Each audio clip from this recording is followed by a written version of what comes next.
ईश्वरः गुरुर्साक्षात् परब्रह्म तस्मै श्री गुरुवे नमः। अखण्डमण्डलाकारं व्याप्तं येन चराचरं तत्पदं दर्शितं येन तस्मै श्री गुरुवे नमः। तस्मै श्री गुरुवे नमः। बोलो सच्चिदानंद भगवान की जय। बोलो परमहंस जी महाराज की जय। नंगली निवासी भगवान की जय। बोलो निजातम प्रेम भगवान की जय। आज के आनंद की जय।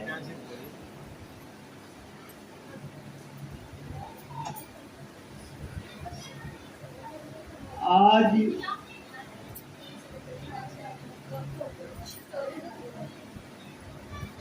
इस ग्रह में परिवर्तित होकर के पर गोयल परिवार का आना हुआ।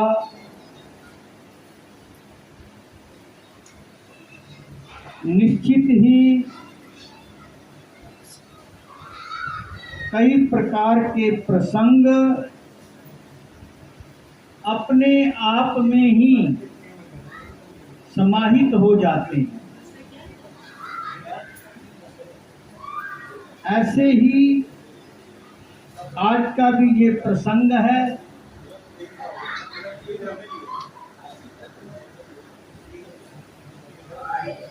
भक्तों और संसारियों में यही फर्क है। संसारी लोग इस आनंद को किस रूप में मनाते हैं और भक्त लोग इस आनंदोत्सव को किस प्रकार से मनाते हैं, प्रत्यक्ष को प्रमाण की आवश्यकता नहीं।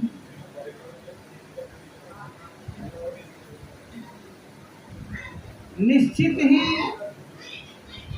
यहाँ पर हमारी संस्कृति, हमारे रीति रिवाज, हमारी जो अपनी परंपरा है, उसके अनुसार अगर हम चलते हैं तो केवल हम उनका पालन ही नहीं करते, अपने आने वाली पीढ़ी को भी संस्कारित करते हैं, उनको भी वो संस्कार देते हैं। और आज के समय में ये बहुत परम आवश्यक भी है। हम देखते हैं बच्चे जब बड़े हो जाते हैं तो जो माँ बाप उनको उंगली पकड़ के चलना सिखा रहे थे, वो बात बात में माँ बाप को भी कह देते हैं कि आपको कुछ पता ही नहीं। इस प्रकार की अभिव्यक्ति हमारे समाज में हमारे समक्ष क्यों आ रही है? निश्चित ही उसमें हमारे संस्कारों का अभाव, जो प्रारंभिक रूप से होना चाहिए, जो हमारे रीति रिवाज हैं, जो हमारा प्रचलन है कि हम कोई भी कार्य करें तो पहले अपने धार्मिक आयोजन को प्रथम रखें, तभी हम उन संस्कारों को भी अक्षुण्ण रख सकेंगे। आज आवश्यकता है इस बात की कि आप उन संस्कारों को अक्षुण्ण रखते हुए आज के समय को देखते हुए उसका संवर्धन भी करें। नहीं तो मनोवृत्तियां इस प्रकार से बदल रही हैं कि भले ही बच्चे शिक्षित हो गए हों, उस शिक्षा के साथ जो वास्तविक संस्कारों की शिक्षा देनी चाहिए थी उसका अभाव होता जा रहा है। यही कारण है कि हमारे सदग्रस्त में वह जो अपनत्व, वह जो आनंद, वह जो मिठास, उसकी कमी आती जा रही है। उन सब चीजों को दूर करने के लिए ही हमें अपने संस्कारों की ओर, अपनी परंपरा की ओर, अपनी उस धार्मिक प्रवृत्ति की ओर लौटना पड़ेगा।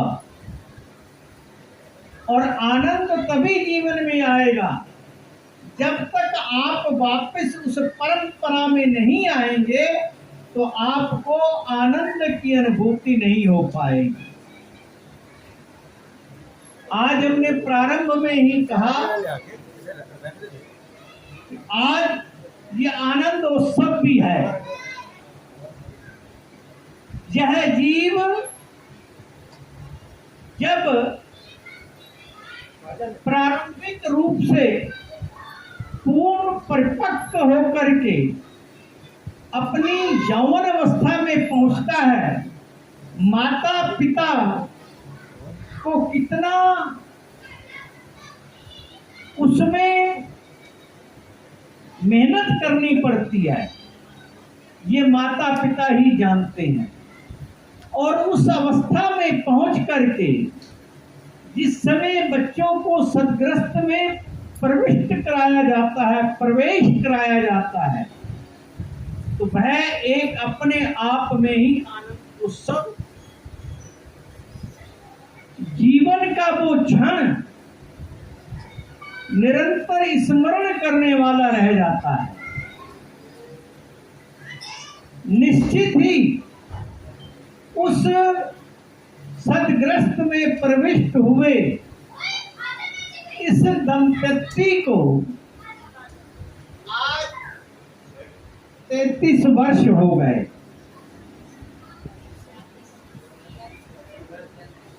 35 वर्ष हो गए। माता जी ने उसमें संशोधन कराया क्योंकि पहले ये 33 बता रहे थे। तो निश्चित ही माता जी अपने आप में जितना आपने इनको संस्कारित किया, बहुत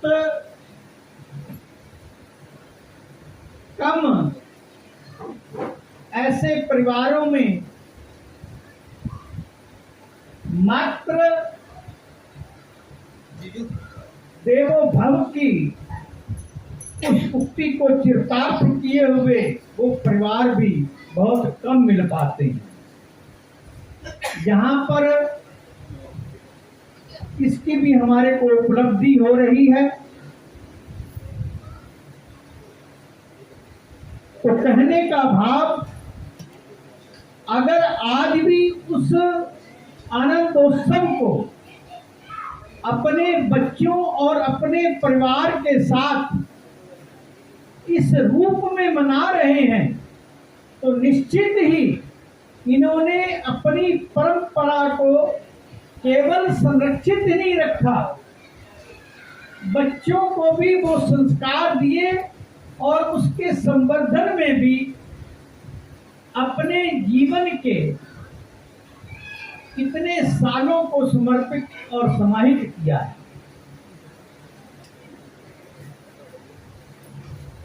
बहुत मुश्किल होता है कि जीवन में इतनी बड़ी उपलब्धि प्राप्त हो कि हम निरंतर इतने वर्ष तक, हमारी वैसी परंपरा तो कई पीढ़ियों तक है, परंतु जिस बात की चिंता करते हैं आज संस्कारों की, उसका जहाँ अभाव आ रहा है, वहां पर बहुत मुश्किल से इतनी लंबी यात्रा भी लोग कर पाते हैं। ये यात्रा निरंतर सदग्रस्त की जीवन पर्यंत इसी आनंद में चलती रहे, उसके लिए आपका धर्म के साथ भी जुड़े रहना आवश्यक है। धर्म ही आपकी रक्षा करेगा और निश्चित ही जिस प्रकार से ये दंपत्ति आप सभी लोग गुरु भक्ति की परंपरा से जुड़े हुए हैं, यह भी एक आपका परम सौभाग्य है। मैं आज प्रातः काल भी इसका उल्लेख कर रहा था कि हम लोग, आप सभी लोग परम सौभाग्यशाली हैं कि हमें ऐसा उच्च कोटि का दरबार मिला और उसमें भी हमारे को उस दिव्य महापुरुष का संरक्षण और वरदस्त प्राप्त हुआ,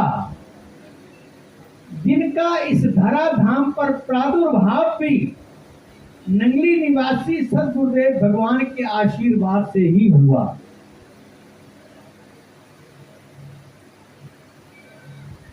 उन्नीस 1918 में प्रेम प्रभु का प्रादुर्भाव और जिस परिवार में हुआ, वह भी अपने आप में गुरु भक्ति कि अगर मैं किसी के साथ तुलना करना चाहूं तो हम नहीं कर पाएंगे, वो इतने अग्रणीय रहे निजातम प्रभु कि सब तुलनात्मक के अलावा भी अगर गुरुदेव भगवान ने भी कहा तो यही कहा, उनकी उस भक्ति, उनके समर्पण, उनकी सेवा के भाव को देखते हुए कि यह मेरी निज आत्मा है, इसमें कोई भिन्न भेद नहीं है। उस ग्रह में सद्गुरुदेव भगवान का प्रादुर्भाव हुआ और हमारे लोगों को उनका आशीर्वाद और उनका मार्गदर्शन निरंतर प्राप्त होता रहा। और मैं समझता हूं कि अगर हम उनके पद चिन्हों पर निरंतर चलते रहेंगे तो जीवन में आने वाला हर पल, हर क्षण ही हमारा आनंदोत्सव हो जाएगा। आपके जीवन में भी हम ये मंगल कामना करते हैं कि आपका हर कार्य बड़ा ही सहज, सुखद और अनेकानेक उपलब्धियां प्राप्त कराने वाला हो। जिस कार्य को आप करें, जिस क्षण में करें, वहां पर केवल आप कर्ता मात्र बने, बाकी वो परमात्मा सद्गुरुदेव भगवान अपने आप सब कुछ कार्य को सिद्धि प्राप्त करा देते। इसलिए मानस में कहा है जिज्ञासुओं के लिए, भक्तों के लिए कि आप कर्म करो, कर से कर्म करो विधि नाना। अपने हाथ पैर से अनेका प्रकार के कार्य करो, परंतु चित्त राखो जहां कृपा निधाना। अपनी चित्त वृत्ति को परम पिता परमात्मा के चरणों में रखो, उसका स्मरण करते हुए जो भी आप कार्य करेंगे वो सदकर्म ही हो जाएगा, इसमें कोई संदेह नहीं है। और आपको देख करके अपने आपके बच्चों पर भी वो प्रभाव पड़ेगा। और जिस चीज की हम आज चिंता करते हैं संस्कृति की, संस्कारों की जो अभाव है, निश्चित ही हम पुनः उस ओर भी चल पड़ेंगे। कई बार हमने कहा है कि बच्चों को शिक्षा दो, अच्छी से अच्छी शिक्षा दो, जो उनकी आवश्यकताएं हैं वो पूरी करो, परंतु ये ऐसा ना हो कि वो बड़े हो जाएं पढ़ लिख करके और आप और वो आपस में रह ना सके, दुनिया बने। ऐसे संस्कार ना हो। उनको शिक्षा के साथ साथ आप अपने संस्कार भी दो, तभी आपकी वो शिक्षा फलवती होगी। नहीं तो आप कहेंगे इतना पढ़ाया लिखाया इसलिए था। ये स्थिति ना आए। और हम भी बहुत घूमते हैं, आज ये स्थिति भी हम कई जगह पर देखते हैं और उसका चिंतन भी करते हैं और लोगों को सचेत भी करते हैं कि जितना समय मिले आप अपने बच्चों के साथ प्रेम प्यार और स्नेह का वातावरण बना करके उनको समय दें। कई बार देखा है कि माता पिता भी समय नहीं दे पाते और उनको भी अपनी परंपरा से अवगत कराएं। उनको ऐसी लगन दे कि लगन के साथ वो अपने कार्य की सिद्धि में लगे, अपनी एक पहचान बनाए जिस काम में भी लगे। निश्चित ही आज जिस परिवार में हम बैठे हुए हैं,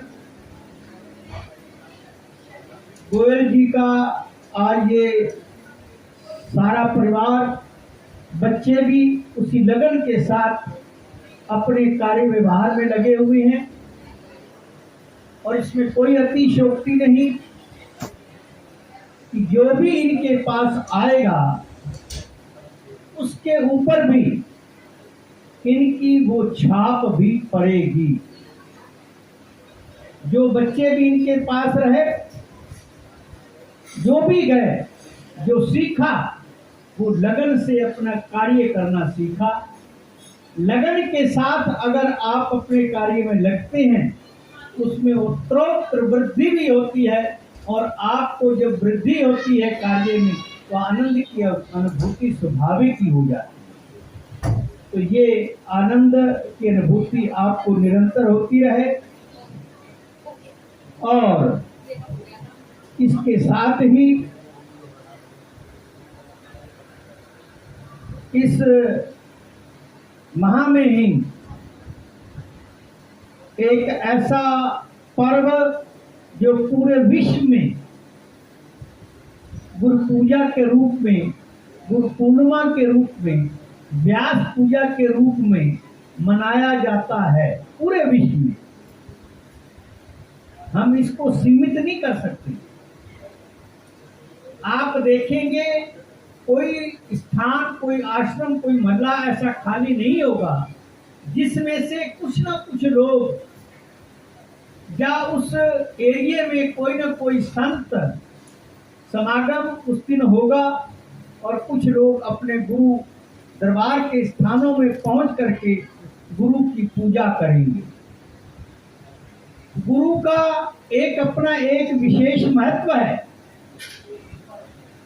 ऐसे नहीं कहा मनीषियों ने, गुरु गोविंद दोऊ खड़े किसके लागू पाए। और वहां पर यही उन्होंने उत्तर दिया कि बलिहारी गुरु आपने जिन गोविंद दियो मिलाए। बच्चों में भी ये कहानियां जब समझाते हैं तो उनसे पूछा जाता है परमात्मा और गुरु अगर आपके समक्ष हो तो आप किसको पहले प्रणाम करोगे। बच्चे एकदम कहते हैं कि परमात्मा को। उनका क्यों कहते, वो सबसे बड़े हैं। परंतु शिक्षक उनको फिर यही कहता है कि नहीं, उस सत्ता के साथ आपको जोड़ा किसने, मिलाया किसने, पहचान किसने कराई। वो सेतु कौन है जिसको आप नमन करके, जिसके चरण स्पर्श करके आप वहां तक पहुंचे हो। तो इसलिए यही कहा है कि पहले गुरु को प्रणाम करो। आप अपनी दुकान पर जाते हैं तो पहले द्वार पर नमन करते हैं। तो उस परमात्मा का जो द्वार है वो गुरु ही है। गुरु परमात्मा का द्वार है। जैसे आप अपने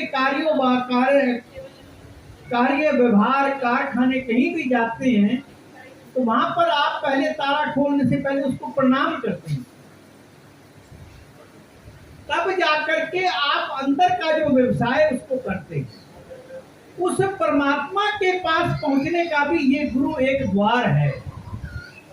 ये गुरु वो झरना है जो निरंतर प्रवाहित हो रहा है और वो गोमुख की भांति बहुत छोटा दिखाई देता है, परंतु उसकी धारा इतनी विशाल है, इतनी विशाल है कि वो गोमुख से निकली हुई, वो गंगोत्री से निकली हुई, यमुनोत्री, गंगोत्री, वो इतना विशाल रूप लेकर के जाकर के समुद्र में समाहित होती है। गंगा का क्या स्वरूप है और जो इसका द्वार है उसको देखो। गुरु भी इसी प्रकार से वो एक द्वार है। और द्वार, मकान कितना भी बड़ा हो, कितना भी अंदर उसका वैभव हो, परंतु उसका द्वार इतना बड़ा नहीं होता। द्वार उसको सुरक्षित किया होता है। तो गुरु भी उस परमात्मा के विराट स्वरूप, उस पूरे ब्रह्मांड का एक द्वार है। इसलिए बहुत से प्रमाण हैं। हम अगर उस ओर जाएंगे तो मैं समझता हूं आप लोग भी जिस आनंद के अनुभूति करने के लिए आए हैं वह आपका अधूरा ना रहे। ये ज्ञान की चर्चा है, ये समझने की बातें हैं, ये तो होती रहेंगी।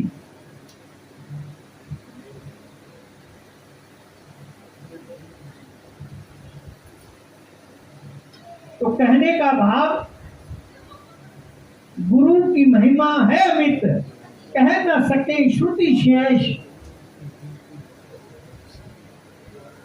वो भी इसकी महिमा का बखान नहीं करते।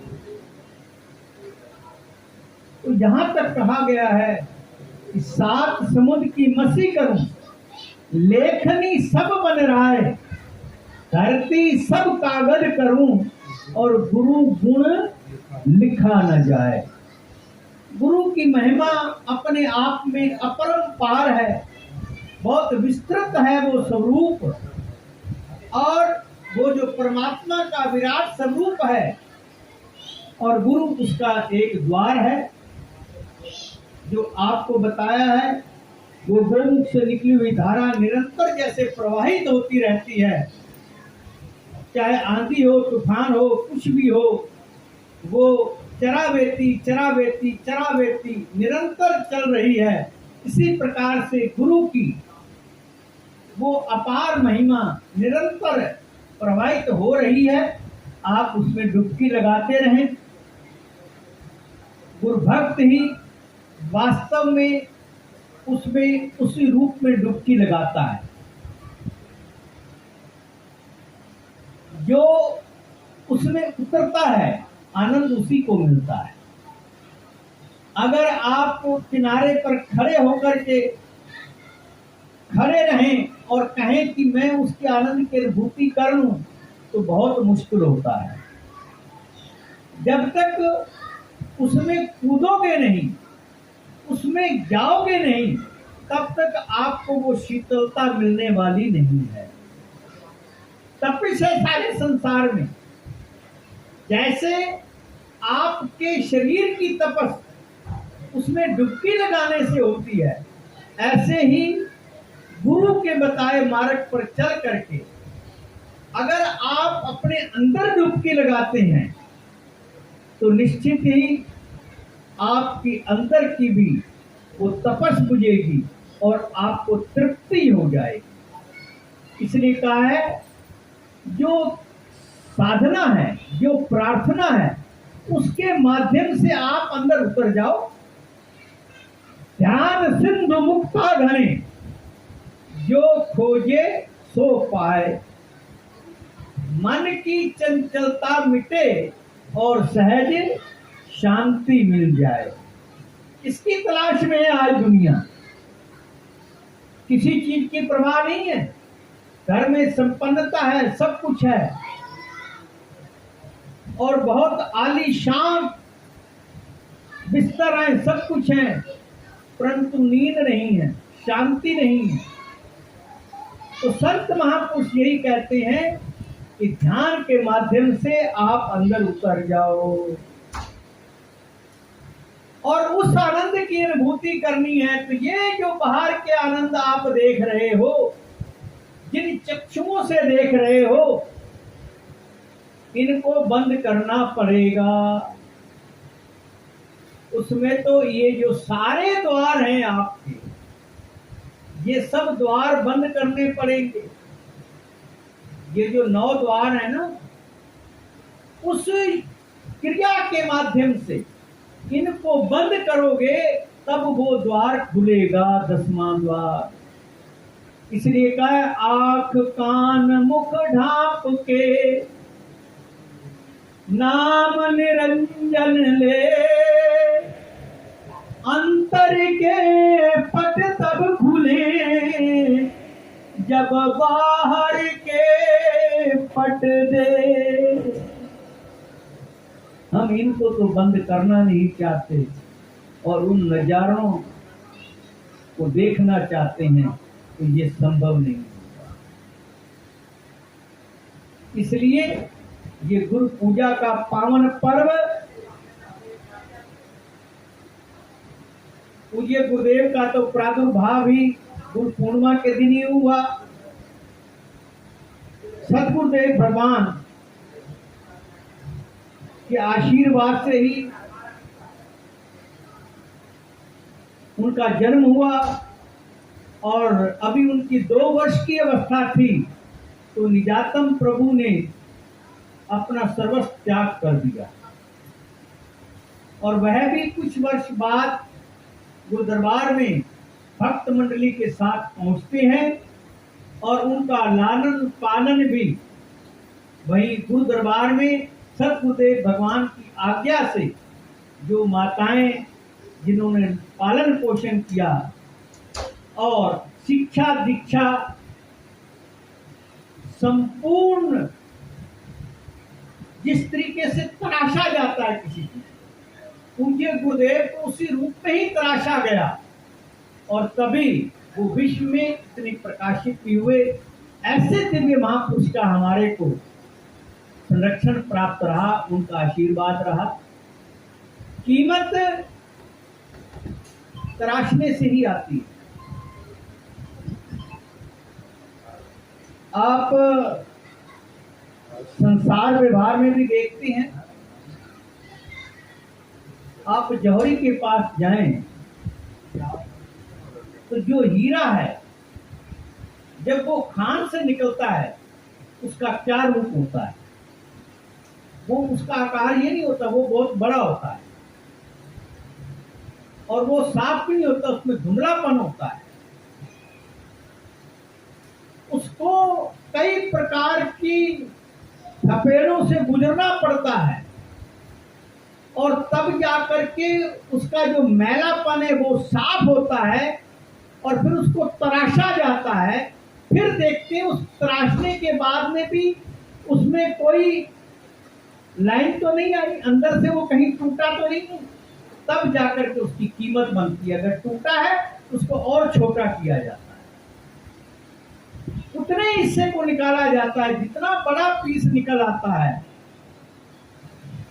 जो जिसके बीच में कोई लाइन तक ना हो उसकी कीमत उतनी ज्यादा होती है।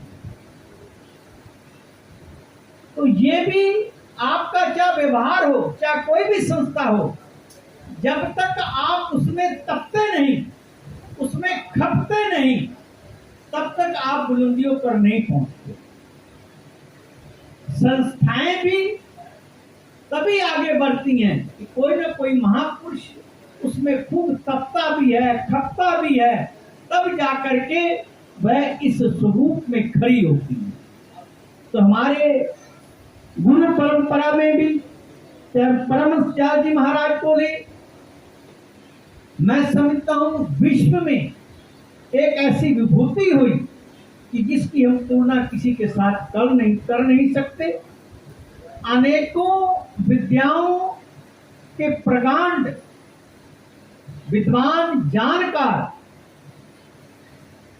और बिल्कुल अपने आप को अपने में ही समाहित रखते हुए जहां आवश्यकता पड़ी वहीं पर ही कुछ उल्लेख किया, नहीं तो ऐसे सिद्ध महापुरुषों का अपने आप में एक दर्शन और एक आकर्षण इतना प्रभावशाली होता है कि बड़ी बड़ी हस्तियां भी उसको सलाम करने लगती। ऐसी ही वो विभूति रही परमहंस जी महाराज। उन्होंने सद्गुरुदेव भगवान से आगरे में तपस्या कराई, किस रूप में निखार हुआ, और उन्होंने इतना प्रचार प्रसार किया जिसका विवेचन हम शब्दों के माध्यम से कर नहीं सकते। इतना विस्तृत स्वरूप गुरु महाराज जी ने पूरे विश्व में आज डंका बजाया। ऐसे दरबार से हम लोग जुड़े हैं, और उसके आगे जो परंपरा निजातम प्रभु और प्रेम प्रभु की रही, उसी में ही आज हम आप सभी लोग बैठे हुए हैं। तो 13 तारीख को गुरु पूर्णिमा का पर्व है, और सूचना के तौर पर आपको बता दें कि निरंतर 25 वर्ष से जो हम आई कैंप लगाते आ रहे हैं पूज्य गुरुदेव की पावन स्मृति में प्रेम प्रभु की, वह 29 जुलाई को हरिद्वार निजातम प्रेम धाम में लगाया जाएगा।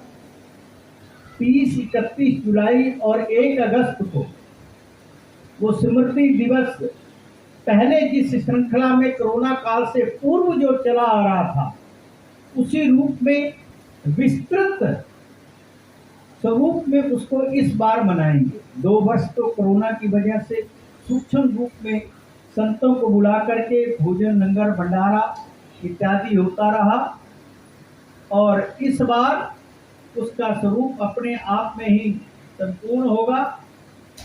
तो उन सभी में आप लोगों ने तन से, मन से, धन से, सभी प्रकार से मनसा वाचा कर्मणा सेवा में लगना है और लोगों को भी प्रेरणा देनी है। इसलिए महापुरुषों ने कहा भी है कि तन पवित्र सेवा किए, धन पवित्र कर दान, मन पवित्र हरि भजन से होत त्रिवद कल्याण। दैहिक, दैविक, भौतिक त्रय तापों उनसे आपकी मुक्ति हो, आपको आनंद की अनुभूति हो। इसीलिए ही ये इस प्रकार के आयोजन भी किए जाते हैं कि आप लोग वहां पर पहुंच करके निरंतर सेवा का भी सौभाग्य प्राप्त करें, संतों के दर्शन करें, और उनके आशीर्वचनों से जो सूत्र मिले उनको अपने जीवन में उतार करके अपने जीवन को सार्थक करें। हरिद्वार से ही ज्ञान प्रेमानंद जी आ रहे हैं, गुरुद्वार नंगली साहब से होकर के। रास्ते में कई प्रकार के ट्रैफिक वगैरह होता है, इसलिए थोड़ा विलंब हुआ होगा। तो आइए अधिक ना कहते हुए आपको जो सूचना दी हरिद्वार की, गुरु पूर्णमासी की, इनमें आप निरंतर संलग्न रह करके अपने सहभागी बने। जिस रूप में भी आप उसमें सहभागिता निभा सकते हैं, शारीरिक रूप में, मानसिक रूप में, आर्थिक रूप में, जैसे भी आप उसमें अपनी सहभागिता निभा पाएं, उस तरीके से उसका आपके जीवन में एक ऐसा अवसर आ रहा है, उसका आप जरूर लाभ प्राप्त करें, उसके लाभार्थी बने आप भी। तो इस अवसर पर पुनः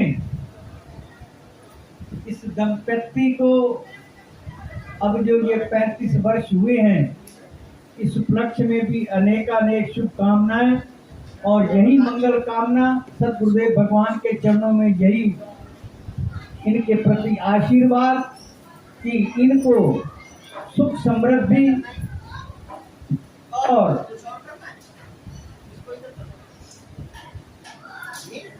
उत्तम स्वास्थ्य की अनेकानेक मंगल कामना करते हैं। निरंतर इनके जीवन में इसी प्रकार से उत्तरोत्तर समृद्धि होती रहे और ये पूरा जीवन का आनंद प्राप्त करते रहें। इन्हीं भावों के साथ बोलो सद्गुरुदेव भगवान की जय।